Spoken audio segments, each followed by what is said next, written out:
જય માતાજી મિત્રો, હું છું નીલ સોની અને અત્યારે હું હળવદ ચોકડીએ છું. તો આપણે સોનારકા ધામના દર્શન કરવા ગયા છીએ. જે આમ સીધું છે, અહીં મહાદેવનું મંદિર છે, ત્યાં પણ આપણે દર્શન કરશું. તો બન્યા રહેજો વિડીયોમાં.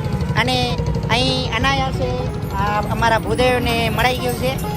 તો આજે અમારા ભૂદેવ શું નામ છે? મયુરભાઈ. તો ચાલો વિડીયો બન્યા રહેજો. આપણે આજે સોનારકા ધામની બધો ઇતિહાસની જાણકારી લઈશું.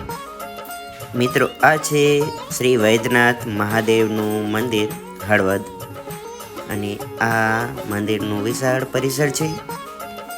તો હળવદ ચોકડીથી તમને એકદમ સામે જ આવું મસ્ત શિવજીનું અલૌકિક દર્શનવાળું મહાદેવનું મંદિર જોવા મળશે. તો ચાલો આપણે સૌપ્રથમ મહાદેવના દર્શન કરશું, અને આના પછીના નેક્સ્ટ વિડીયોમાં તમને સોનારકા ધામનો ઇતિહાસ અને દર્શનનો પણ વિડીયો છે, તો જરૂર જોજો.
મિત્રો, હવે હળવદ વિશે જાણશું ટૂંકમાં ઇતિહાસ. તો હળવદ ઈસવીસન 1488 અને સંવત 1544ના મહાવદ તેરસ શિવરાત્રિને સોમવારે હળવદ ગામનો પાયો રાજા રાજો દરજીએ નાખ્યો હતો.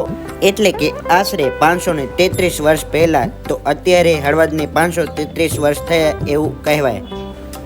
મિત્રો, ઝાલાવાડની બંજર ભૂમિ પર આવેલું હળવદ કંઈક અનોખો ઇતિહાસ ધરાવે છે. ઐતિહાસિક શિવાલયથી લઈ અને ગઢ એટલે કે હળવદ અનેક શિવાલયો અને સુરાપુરાની ખાંભીઓ અને પાળિયાઓ અને ક્ષત્રિયોના કારણે હળવદ છોટા કાશી તરીકે દેશ વિદેશમાં નામના મેળવેલ છે. મિત્રો, હળવદના લાડુ અને ભૂદેવો બહુ જ પ્રસિદ્ધ છે. તો હળવદના ભૂદેવો જરૂરથી કોમેન્ટમાં હર હર મહાદેવ લખજો હો ને. તો મિત્રો, હળવદ હાઈવે પર સ્થિત પૌરાણિક શિવાલય સ્થાપત્યનું પ્રતીક એટલે ઝાલાવાડનું મિની સોમનાથ ગણાતું વૈદ્યનાથ મહાદેવનું મંદિર. તો મિત્રો, તમે હળવદ આવો તો જરૂરથી મહાદેવના દર્શન કરજો, બહુ મજા આવશે. આમ હળવદ એ બ્રહ્મદેવોની નગરી, અને નગરીમાં ચારે બાજુ દેવાધિદેવ મહાદેવના નાના મોટા શિવાલયો તમને જોવા મળશે. અને મિત્રો, અહીં શિવરાત્રિના પાવન પર્વે શિવની કૃપા મેળવવા હળવદ બધા આજુબાજુના વિસ્તારથી આવે છે ને વાતાવરણ એકદમ મહાદેવમય થઈ જાય છે. અને બધા જ શિવાલયોમાં શિવ ભક્તોની માનવ મહેરામણ ઉપડી પડે છે. તો મિત્રો, આ તો વૈદ્યનાથ મહાદેવનું મંદિરના દર્શનનો વિડીયો તમને કેવો લાગ્યો જરૂરથી કોમેન્ટમાં જણાવજો. ફરી મળશું નવા વિડીયો સાથે. ત્યાં સુધી મારી ચેનલમાં પહેલી વખત આવ્યા હોય તો સેવ કરી નાખજો.